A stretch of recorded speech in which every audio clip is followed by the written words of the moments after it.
we on? Is your mic on? Yep. All right. Good morning, everyone. Welcome to our School Safety Subcabinet. It's 10 a.m., so I'm calling the meeting to order. Please confirm that we are now live streaming. We are live streaming and recording. Thank you. Ms. Johnson, please confirm we have a quorum. Where is she? Good morning. Yes, we have a quorum. Great, thank you. The last meeting of the subcabinet was in November, and the November meeting was recorded. That recording is available on the MCSS website. As such, there are no meeting minutes to be approved. Is there a motion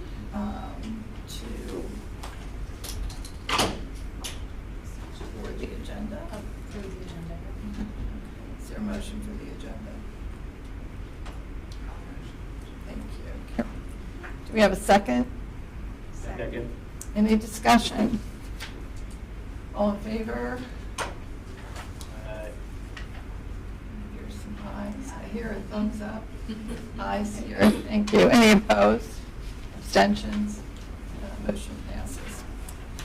So I'll turn it over to Ms. Bryan for Maryland Center for School Safety update.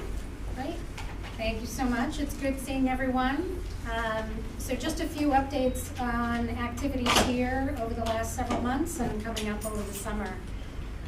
So as some of you may have heard, April was proclaimed School Safety Month. So the governor issued a proclamation, which was wonderful. We had a fabulous recording by the First Lady. If you haven't seen it, there is a hyperlink in your slides that was shared with you, but it is available on our YouTube channel. The proclamation, we advertised that pretty widely, and in response to that, we actually had several school systems take similar action, and specifically Montgomery County also had a resolution for Safe Schools Month. So it's something we'll think about for 2027, but it was really nice to see sort of the entire school safety community come together. Next slide. So one of our largest programs in the agency, which is our SRO training, so just an update for this school year. So from August of last year until now, we have trained 48 SROs. We've trained 108 school security employees. And as you know, last year we started our in-service training. And this year's in-service training, they've trained 1,069 individuals to date. So really amazing, because that in-service launched in January. So between January and May, we've had over 1,000 trained. This year at the annual conference, we'll be presenting the SRO and school security employees of the year. So last year we had just the school resource officer of the year, and this year we're adding in a school security employee of the year. So we're really excited about that at our summer conference and leading into our summer conference. So Prepare 2026 is going to be July 21st to the 23rd. It's again at Turf Valley. For those of you on the subcabinet that would like to attend or even stop in, please let us know. Happy to have you. We'd love to see you. Next slide.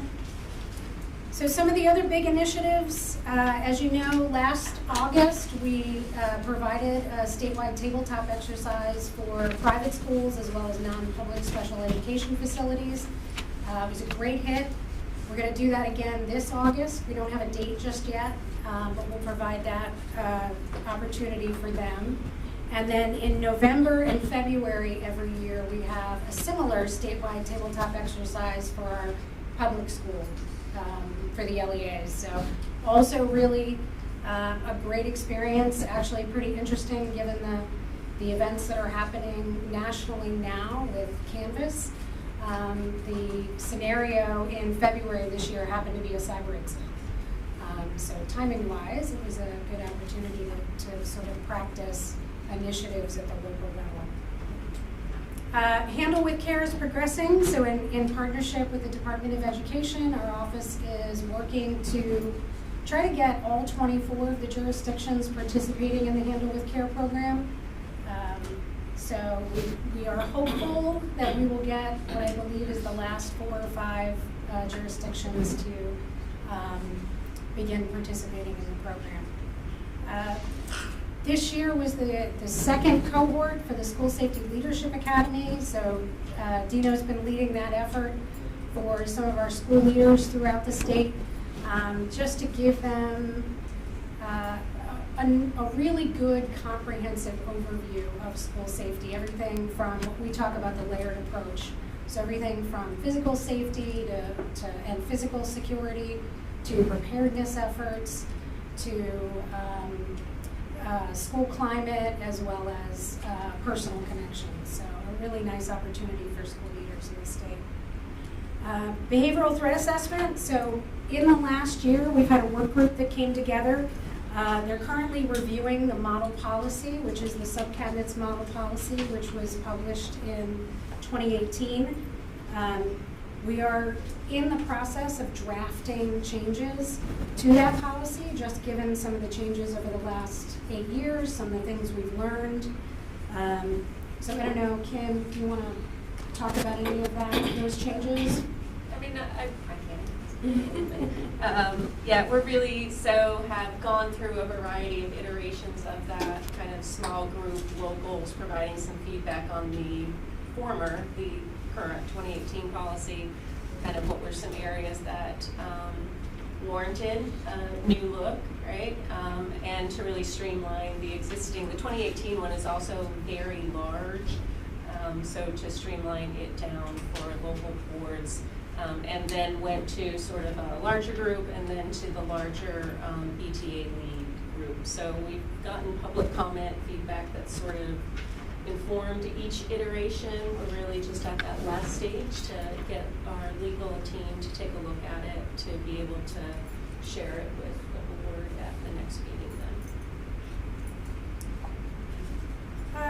And then last but not least, well, we talked about Prepare 2026, but also Safe Schools Maryland. So a couple of exciting things. You're going to hear one of them during the legislative update, so I'll leave that for Kim. But if you want to switch slides. So these are our stats for this school year. So on the left-hand side, the 10-13, those are the tips between July 1 and the date of this report, which was May 5th when I ran this report.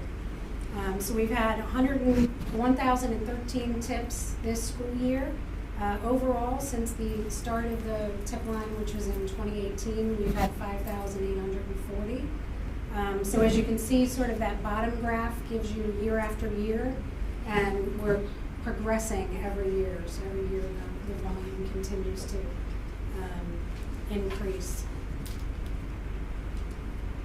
And those are the major updates, unless there are any questions from the subcabinet.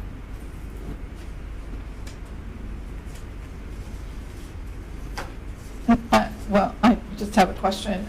Not to identify the 4, or you said 4 or 5 that haven't joined or not using Handle with Care. Maybe offline you can let us know, and we can, also do some encouragement on Absolutely. that. And Don has been a great partner in that. So Good. Yeah, he and Britt are working very closely on that. Supportive of that. Yes. And encouraging that. The other, with this being Mental Health Awareness Month, I believe in May, the tip line and the use of that. So those are really incredible numbers every time that work comes through. So I appreciate that. Thanks. So I think the next is the lockdown drill survey results. Dr. Knox, that's for school year 2025-2026. Is virtual, I believe. So Dr. Knox, it's all yours. All right, I will go ahead and share my screen.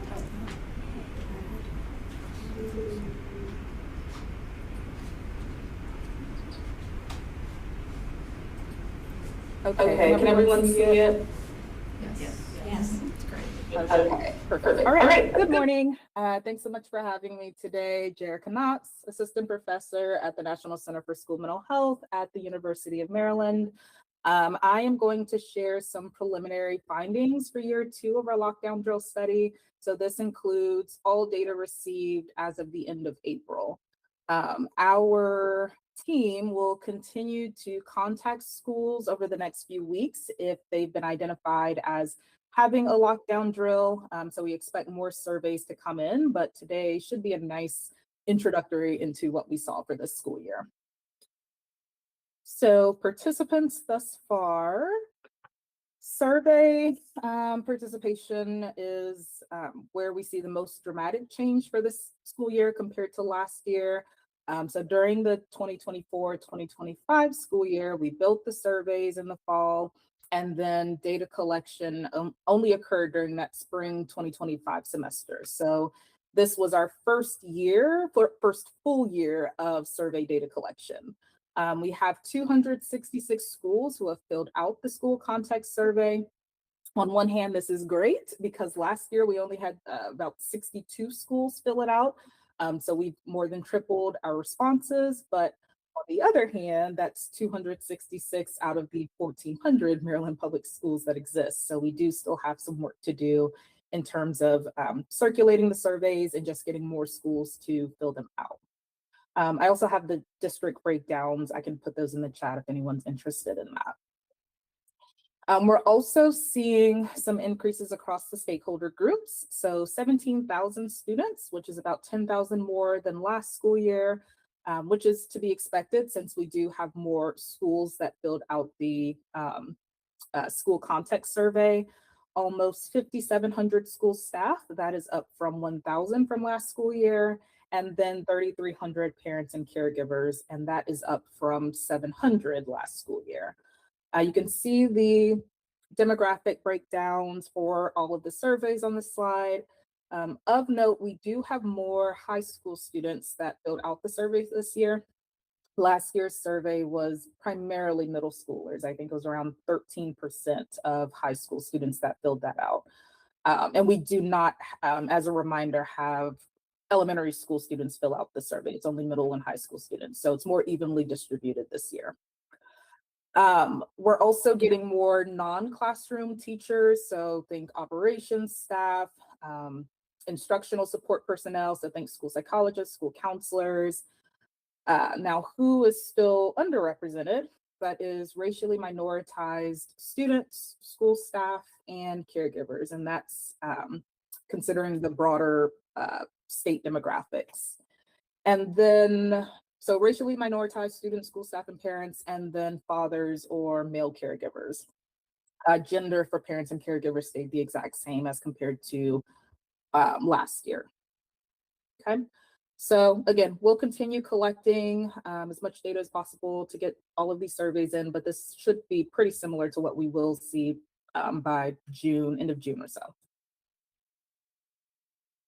And then some insights using those surveys. So you see at the bottom of the screen, the surveys ask questions related to these domains. So planning and preparation, communication, implementation experience, perceptions of effectiveness, and then psychological impact. So starting with planning and preparation, we're continuing to look at the extent to which lockdown drill planning teams are multidisciplinary. This is best practice because stakeholders from different disciplines and those who just have different experiences can provide different but complementary knowledge to share with the team in order to make the drills both safe and effective for students. So according to the planning and participation, or excuse me, preparation survey questions on the school context survey, most schools did include a school administrator on the planning team, and then the number, drops significantly from there. So half include a classroom teacher and a school resource officer. Only 37% include a school mental health professional, and then only 5% include a community member. And this is pretty similar to last year's findings as well. We also asked about accommodations for students with disabilities and English language learners. So for students with disabilities, only 37% of schools said, yes, we do provide accommodations for those students. So this included things like noise canceling headphones, using social stories, just whatever sorts of modifications would be helpful for these students to access a safe and effective drill. So 37% for students with disabilities, and then even lower for English language learners. So only 15% of schools. And for that, they gave examples like just having multilingual versions of materials and announcements. And then both of these findings are pretty similar to last year as well. For communication, we want to know about when people were notified of the drill and the quality of that communication. So most students at 82% reported being informed about the drill in advance. Only 56% of parents reported the same. We also asked parents, in addition to being notified about the drill beforehand, what about after? And 71% did say, yes, we did receive some sort of notification then. We asked about quality of the notification for school staff, and 93% agree that, yes, they received enough advance notice to prepare for their role in the drill. So pretty good on that front with school staff. Implementation experience. So we asked students, were they able to follow the steps of the drill easily? And 86% agreed that they were. That is about the same as last year's. Now, while 86% said, yes, we were able to follow the steps of the drill easily, we still saw about 15% of students reporting that they did see mistakes during the drill. This is an area where we probed for some open-ended responses, like what sort of mistakes did you see? And very similar to last year, and you probably guessed it, students reported, talking, phones out, playing music, ignoring the teacher's instructions. With last year's data, we did look at subgroup differences to see which students were more likely to report mistakes during the drill.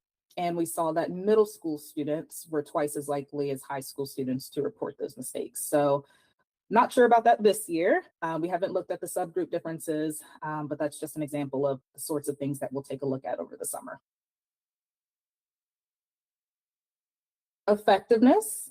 So did the drill improve participants' feelings of preparedness and confidence? 61% of students said yes. So not where we would want that number to be. And this is actually lower than last year's. Last school year, there was about 73% of students who said, yes, the drill helped them to improve their preparedness. For both school staff and parents, 79% of them said, yes, the drill helped to improve their preparedness for school staff. And then for parents, yes, the drill helped me to gain confidence in my child's school safety procedures. And then finally, psychological impact. So 9% of students reported feeling upset or scared during the lockdown drill. And that is much lower than last school year's, which was around 18%. And we also asked school staff and parents, what did they notice from their students or children? And around the same. So 6% of school staff said, yes, I also noticed my students feeling upset or scared. And then 7% of parents said, yes, when my child got home, they felt upset or scared. So pretty low. Here are some just sample quotes that can help to shed some light on some of the findings. So a student said, I would really like for there to be a lockdown drill at lunch to practice the safety and drill probably in case of morning to midday dangers. So students are continuing to have these what if sorts of questions with different scenarios similar to last year. The third bullet point from a school staff member. So the preparation was better in terms of logistics than during years before. The only thing lacking was more about emotional support for teachers and students for during and after the drill. So signaling the need for just stronger attention to the emotional impacts of drills. Then a parent one at the bottom, our school gave parents no warning this drill was happening today. With the tense state of affairs in our country, I think the school should always alert the parents before there is a drill. I panicked when I received the email after it occurred. So pretty similar to last year, some sentiments from parents where best practice, again, we need to be able to notify parents both before and after in order to help them prepare both themselves and students for any emotional impacts. So those are some preliminary insights thus far. We've been able to, again, overall increase survey participation, which is good, but we do have some work to do. The more schools and stakeholders that we get, the more accurate of a picture we'll have for lockdown drills and how they're being perceived and experienced statewide. Some key things for us to think about. So making sure that multidisciplinary teams are multidisciplinary, making sure that students and staff and families are notified of the drill before and after, including what if sorts of scenarios and common questions during training discussions. And then for next steps, as I said, we're going to do some final calls to schools, get some more school context surveys and any other stakeholder groups that we can get, and just finish up the data collection. And then we are going to take a look at the subgroup differences like last year. So again, what students are more likely to report mistakes during the drill, which staff members feel least prepared. Last year, for an example, classroom teachers felt least prepared or less prepared compared to non-classroom teachers. We're also going to take a look at the qualitative or open-ended questions or responses more systematically, because it really helps us to, just gain context based on the percentages that we get. And then if you look on the screen here, we have some potential questions that we can answer pending we have enough data for those particular variables. So it's really connecting the school context variables.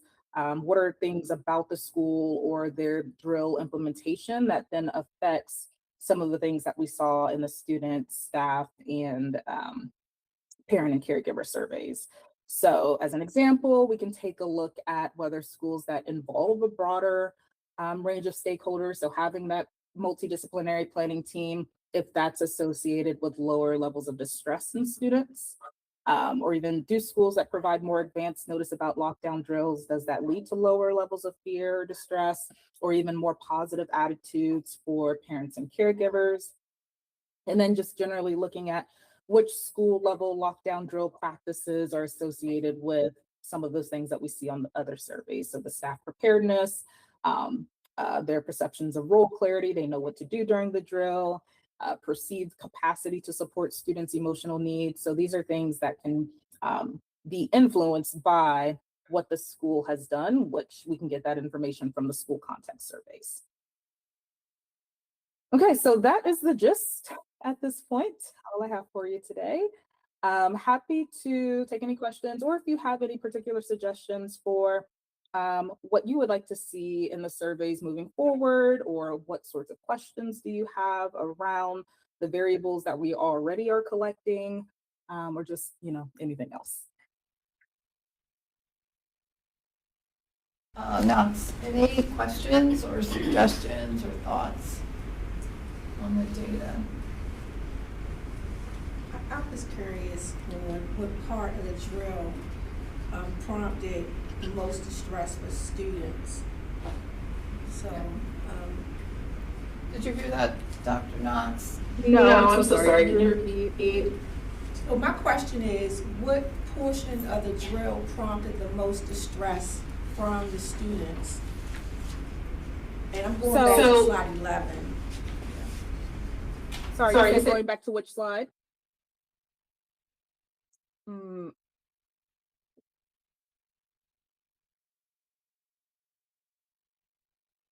Gotcha. And so you're asking what sorts of school things impacted why they felt upset. What part of the drill? Yes. So that is to come this summer. So as I was saying, we do plan to look at those school level sorts of things like key drill implementation sorts of variables that we have in the survey and connect that to why students felt distressed, why they may have felt prepared or lack of preparation and all the things. So that is something that is to come, but I'll make sure to put that on our radar to take a look at in particular. Slide, you said it was 9%. Last year it was 18, but last year 18% was all middle school, I recall you saying. So I assume you'll disaggregate that this summer. Yes. Yep. So See if taking a it's look high. at subgroup differences, we'll look at this 9% and see if there's any differences. Maybe there's more middle schoolers who are feeling upset versus high schoolers. Or I believe last year there were some differences by race. I think Black students in particular were vulnerable. And then students with disabilities, if I'm not mistaken. So yes, we'll take a look at all of those subgroup differences for all of these questions actually that I just presented on.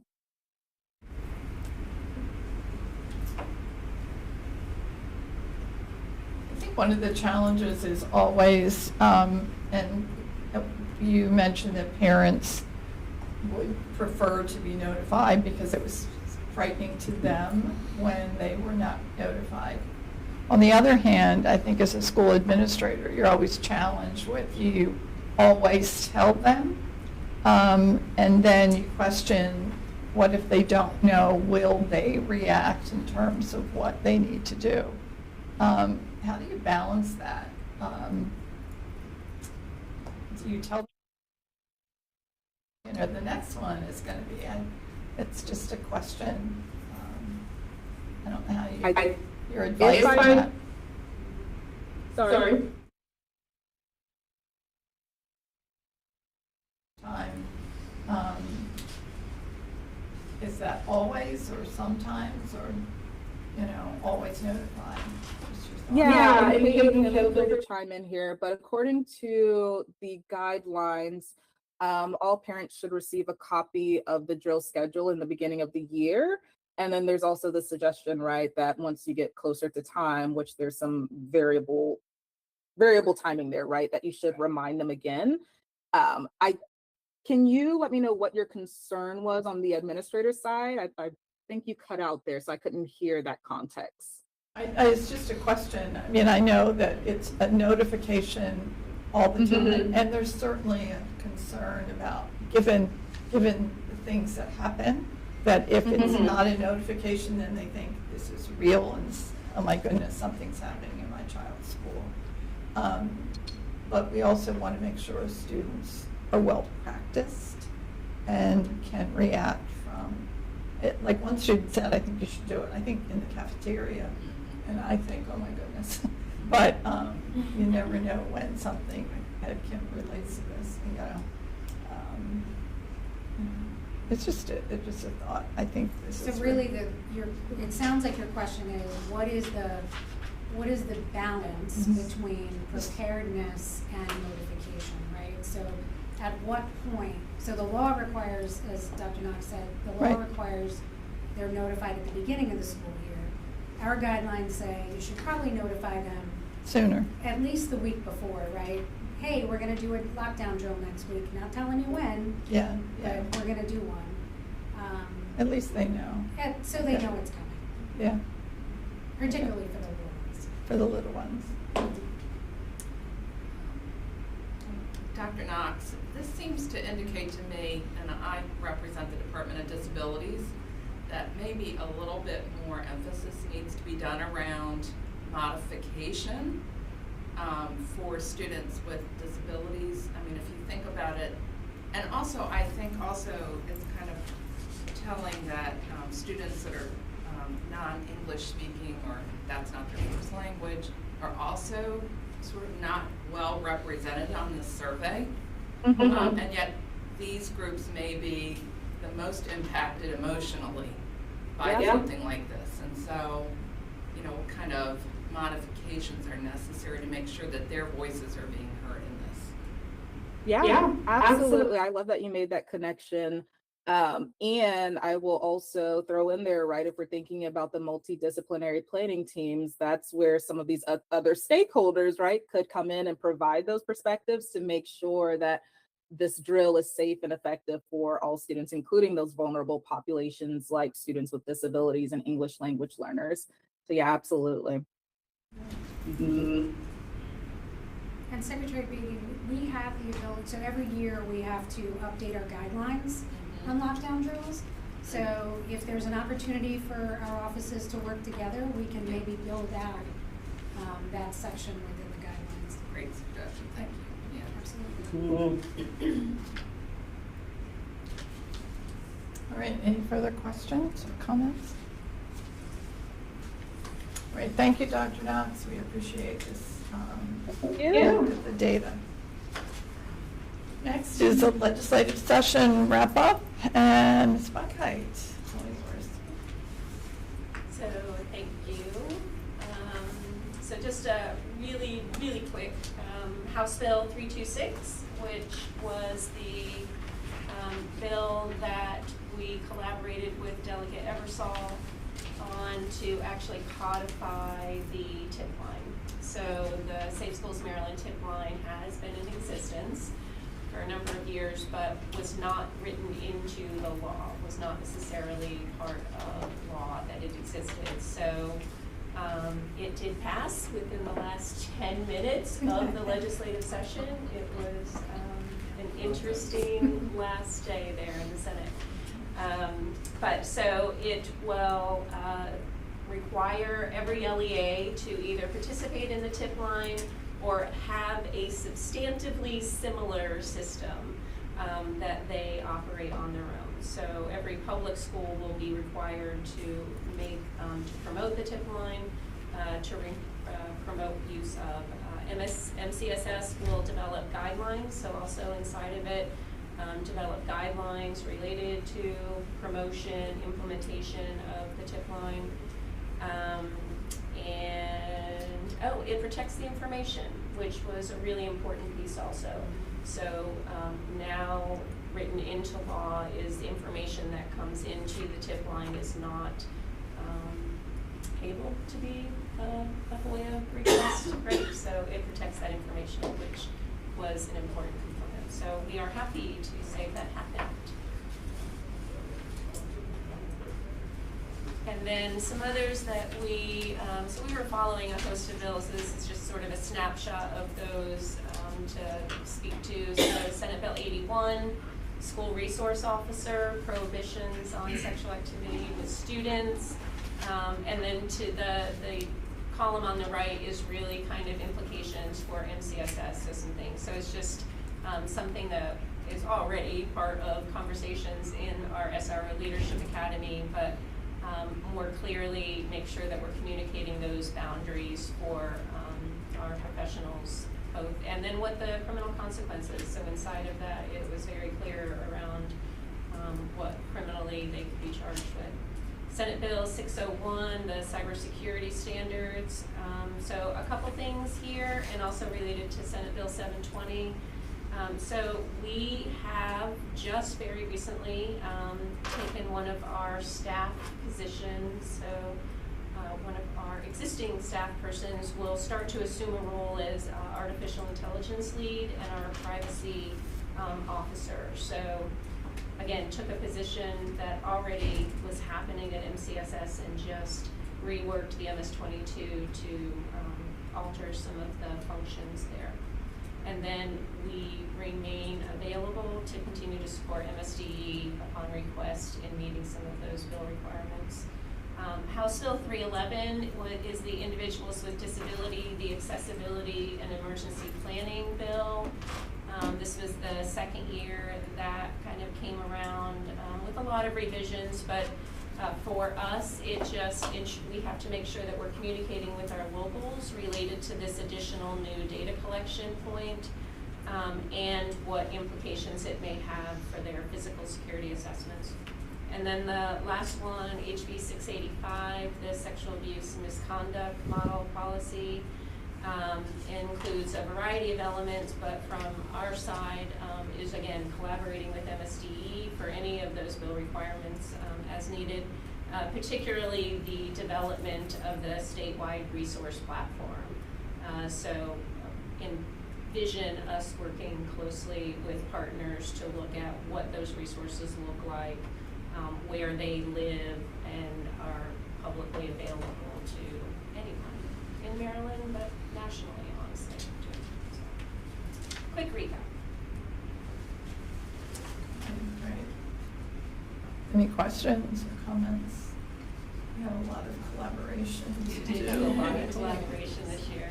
That was definitely the thing that was different from session to session. I mean, I think the last 2 or 3 years it's been growing, but lots of collaboration across the agencies. There's some really meaty bills there. You know, the last one that you just mentioned, to develop materials and procedures and model policies for any kind of sexual activity, which is sexual abuse. So, thank you. We look forward to continuing. All right, Ms. Corshi on 27, fiscal and grant programs. Yes, thank you. Good morning. So, yeah, I just wanted to provide you a very brief update for our fiscal year 2027 operating budget and our grants program budget.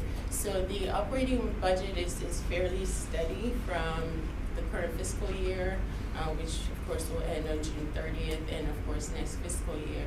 The slight difference you see, of course, is in COLA salary adjustments for next year. There's not really much of a change from this fiscal year to next year, so it's good. It's good for the budget to remain steady. We don't have any new programs or anything. If you can go to the next slide, please.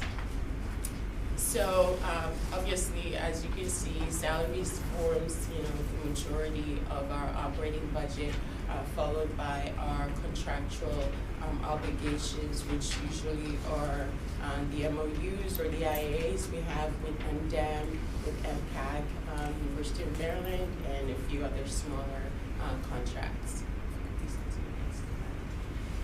All right, so our grants program budget is also fairly steady. Just 2 things that I wanted to point out. Thankfully, for fiscal year 27, we received a little bit more money for our hate crimes grant. So for the last 3 years, it's been $3 million every year, but we have consistently received over $6 million in grant applications. So the additional $500,000 will help us, give out a little bit more grant and be able to meet most of those needs that come through the applications. The other thing that I wanted to point out is the Secure Schools Emergency Response Grant Program. So during the 2024 session, there were 2 new grants that were MCSS was tasked with administering. The first one was the School Facility Mapping Grant, which we administered this year. We appropriated, the legislature appropriated $3 million, and we awarded about $2.4 million in those grants. It's a 2-year grant, it's special funding grant, so we're able to keep it beyond the current fiscal year. The second grant that was passed in that legislative session was the Secure Schools Emergency Response Grant Program. As you all know, the state is going through a lot of different fiscal changes, and for that reason, we were not able to secure funding for this grant in fiscal year 2027. So while it was passed, there is no appropriation for it. So we will be administering our 3 main grants for FY27, which is the School Resource Officer Grant. We have up to $10 million to award in that grant over the last 2 years or so, since the addition of the school security employee salary allowance. We've been able to award about 8.5 over the last 2 years, so we expect it will be around the same the same amount, but we have up to the $10 million to administer. And I hope that by the next subcabinet meeting, we will have some Safe Schools Fund grant applications for you. It's the $25,000 per jurisdiction application that comes through the Safe Schools Fund grant. And we are planning to roll out our fiscal year 27 grants as soon as possible. For full disclosure, yes, the budget bill has passed. Yes, many of those bills have been signed, but agencies have not received their actual DLS allocation. So we want to wait for that, and as soon as we get it, we will roll out the new grants. So that's all I have for you. Great, thank you. Any questions? Deputy, can you remind me, what was that last grant, the Secure Schools Emergency Response Grant Program? What's that supposed to do? Right, we call it a communications grant, so it would have allowed school systems to use the funding to address many of the communication challenges in your schools. So from radios, basic requests, but also there are some dead zones concerns. Prior to this bill passing, we actually did a survey for both grants actually, and those were some of the concerns that we received. So we were really looking forward to it, but unfortunately, yeah, we're not able to. So in that session, you might recall, that was what they called the panic button bill. And so they were originally going to implement panic buttons in every school, and we did a study, we had a really big working group, and we got it shifted to be any sort of communication gap that they may have in their schools, because some may choose, a panic button may not do any good if there's dead spots or signal variants or whatever. So this really gave them the opportunity to sort of open that up. So we do hope that in the future it'll get funded once the state fiscal position gets a little better. And I do want to mention on the hate crimes grant, so that is one that we traditionally receive many more applications and requests for dollars than we have available. But this is our only grant that we have for our private and non-public special education facilities. So although LEAs can still apply, the majority of our applicants are private schools and non-public special education facilities. So the increase of $500,000 this year is great. So we're hoping to be able to address some of the challenges locally. Great. Any further questions? All right, Ms. Bryant, I think back to you. Incidents after action summaries. Thank you. Want to switch the slide? So similar to the study that Dr. Knox is doing related to lockdown drills, that's required in statute, that study. The other thing that's required is our participation in after action reviews following a critical life-threatening incident inside a public school. So this last year, I think we're up to 18 so far, critical life-threatening incidents this year. And we've participated in 16 after actions. We have 2 that are pending, 2 or 3 that are pending. So you want to just switch? So every year for you, the last couple of years, we pulled together sort of the summary of what we found during those incidents. This year, we're going to try to organize them within our layered approach to school safety. So we talk a lot about those layers. So we're going to try to organize these into where they fit within those layers. So that's physical security, emergency preparedness, climate and culture, and then personal connections. So safety and security. So the main, these are the top 4 that came up. So assessment-based hardening.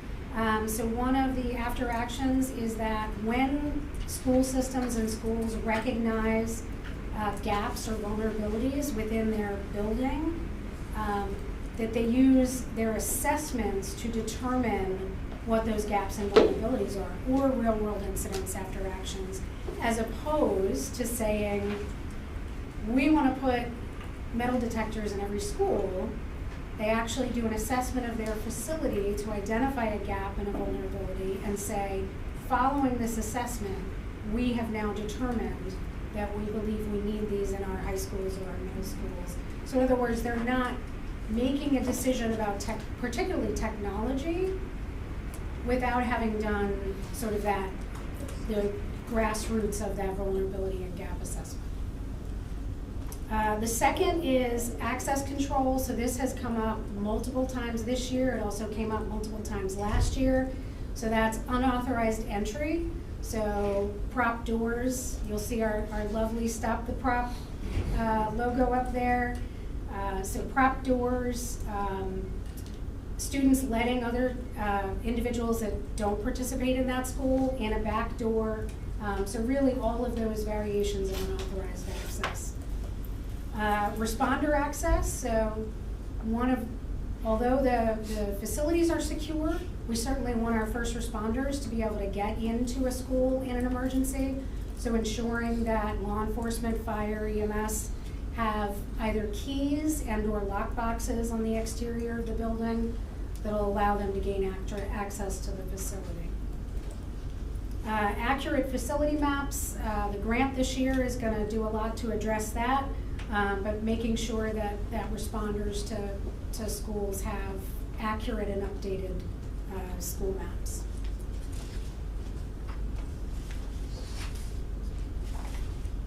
In regard to preparedness, this always comes up in the top, and it's probably going to continue to do so. That involves standard response protocols.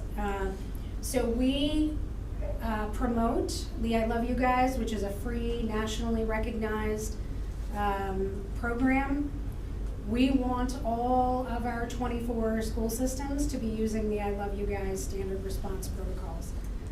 Right now, we are at 19 of the 24 that are using the SRP. We want to make sure we get to 24. I will say, this school year, Montgomery County, Baltimore City, both transitioned over to I Love You Guys. So that's two of our largest jurisdictions. So that's a Herculean effort across the state. So. Next is unified command. So we've had a couple of situations where sort of the school system's command operations for the incident and law enforcement, fire EMS is sort of acting independent of each other. So we're really sort of trying to get our school systems and our response agencies to work together in those situations so that particularly the school systems are involved in that unified command.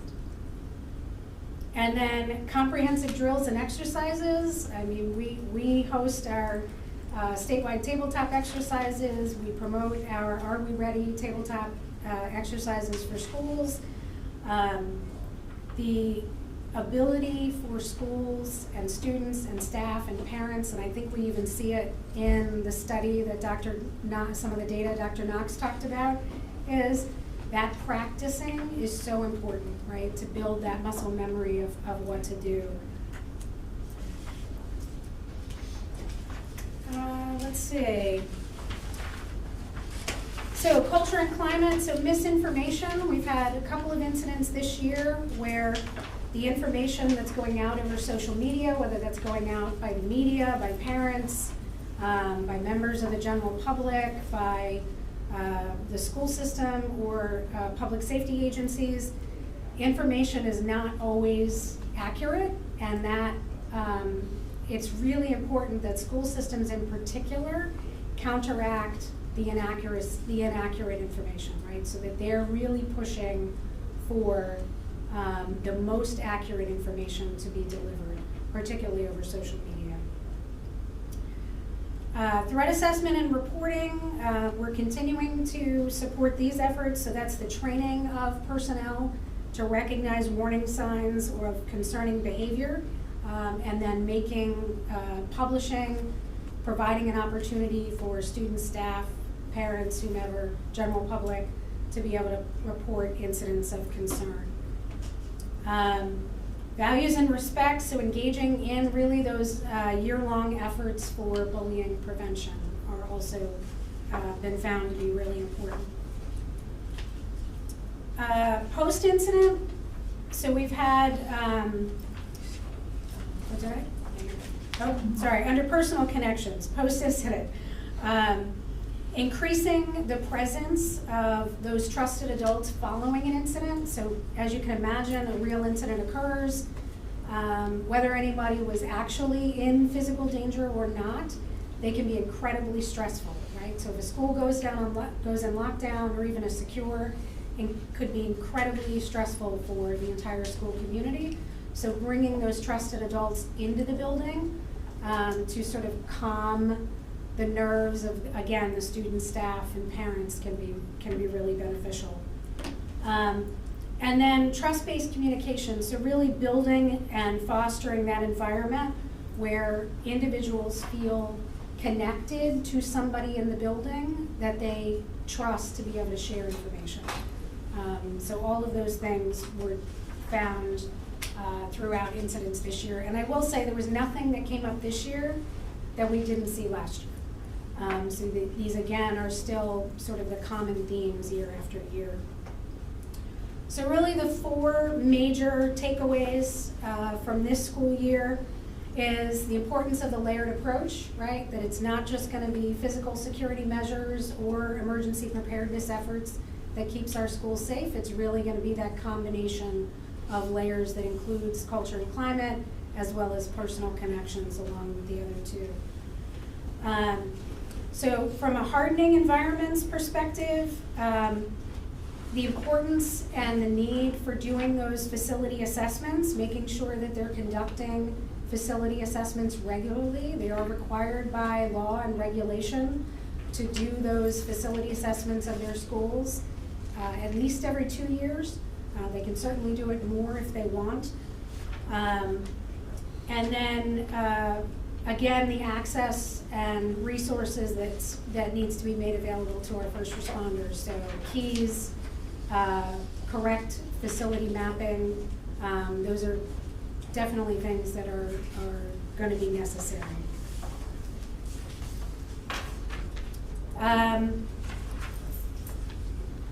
So operational readiness, we're going to go back to, right, standardized protocols and practicing, right? So there's tabletop exercises, there's drills, any other exercises that they can do to really build on their preparedness knowledge and build that muscle memory.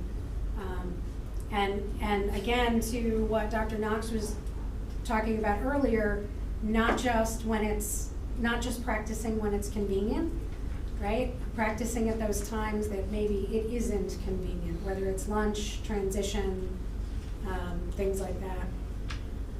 And then finally, human resilience, which is sort of counteracting or aggressively countering social media, being that trusted source of information, and then providing those resources following an incident, whether it's mental health supports or other sort of efforts to allow the school community to sort of recover from either incidents or whether somebody's been actually injured or not. So any questions on the 2025-2026 school year critical incidents? Ron did most of the effort. I will say thank you to Ron, who coordinated most of these after actions throughout the state. Oh, Go ahead. Question. Hi, good morning. Can you just provide a little bit more detail on the human resilience? So, I see the aggressively countering social media, but can you say a little bit more about what the deploying of the trauma-informed mental health support looks like? in those incidents, and Ron, you can Sure. jump in on anything. So it was found in the after actions that what was beneficial to the school community was providing some of those mental health services following an incident. right? So whether it was counselors or school psychologists, the Department of Education has a mental health response team that's been there in incidents, but Ron, I don't know if there's.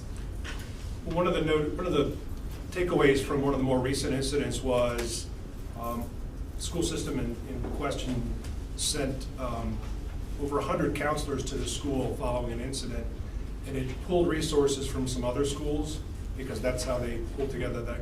So mentioned scalable in that response.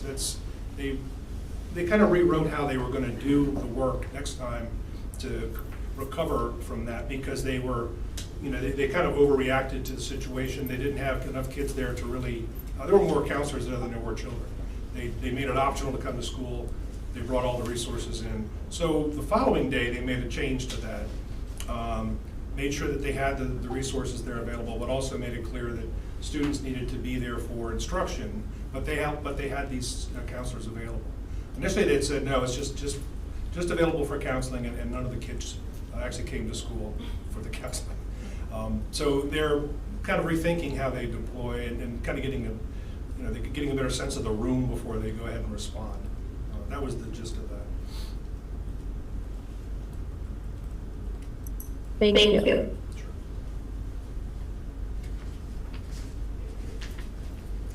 Sure. I think that, the mental health response is critical, but like you were saying, it really has to be thoughtful. I think kids respond to routine and the continuation of routine with proper supports, and there's a balance there. It's interesting, the thought process, and you were talking about the needs assessment that you go through and the debriefing and what's beneficial, and then all the opportunities that you have for school systems and schools to share. This worked for us, this we learned was not the right way to go, or I think there's no special answer, but and then there are different groups of students that are impacted, and how you identify those and make, like you were saying, the adults available for students, and then over time too. But it's a challenge. I think this is really helpful, Kate, to really take a look at all of the, the after action, and you said that you didn't find it was the same last year as it is this year. So these are common things, common training opportunities to be employing and valuable for the work for this center, and certainly for MSTE, and then for whether it's students with disabilities or multilingual learners or all the different individual groups of students that we need to be cared for. But thank you. Any further questions or comments? I love the layered approach, and I really took a lot from the personal connections as it goes back to the question I asked earlier, because I think that that's so important to have that trusted relationship available for students during and after an incident occurs, and it makes it, I think you get the results, you'll start to get the results you're looking for. That's just Anyone else? All right, thank you. I think our next and last item is to take a look at the meetings for the remainder of the year on the next slide, or August 10th and November 9th. At this point, you haven't determined whether they'll be in person or virtual, but. No, that'll be up to the chair, so as we get closer. So we'll decide later. But the meeting in the summer, and then after the start, well, getting ready for the school year, November 9th. And then the next slide has the 4 meetings for 2027, how quickly I know, good Lord. Be here before you know it. We're talking about, yes, it will be here before you know it. I think we look at all the deadlines. Oh, this is a deadline for the end of the summer, especially with legislation, and you know, the deadline is here before you know it. So February, May, August again, and November, so add them to your calendar. With that, any further comments or anything else that we need to do? We're good? All right. Then I think we need a motion to close the meeting. No, we don't have to vote on that? No, because they're in the bylaws. Yes, no. Well, it's Just- it's the second Monday. Okay. Yep. I was just confirming that the board didn't need to vote on the specific dates for 2027, which are in the bylaws. So we're good on that front. Just a motion to adjourn. Thank you, thank you. And is there a motion to adjourn? Motion to adjourn. Thank you. A second? Second. All in favor? I suspect no one against or abstained. So thank you all, and I hope everyone had a good past Mother's Day weekend and a nice peaceful close to the school year, but it wasn't certainly peaceful last week. Dino kept sending emails. What can we do? There it is again, but hopefully we'll get a peaceful close. Thank you. Thank you.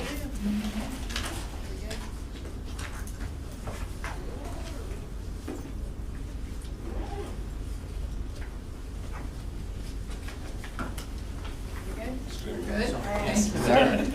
Hey, Jess or Jan, is there an opportunity, if anybody's interested, to go see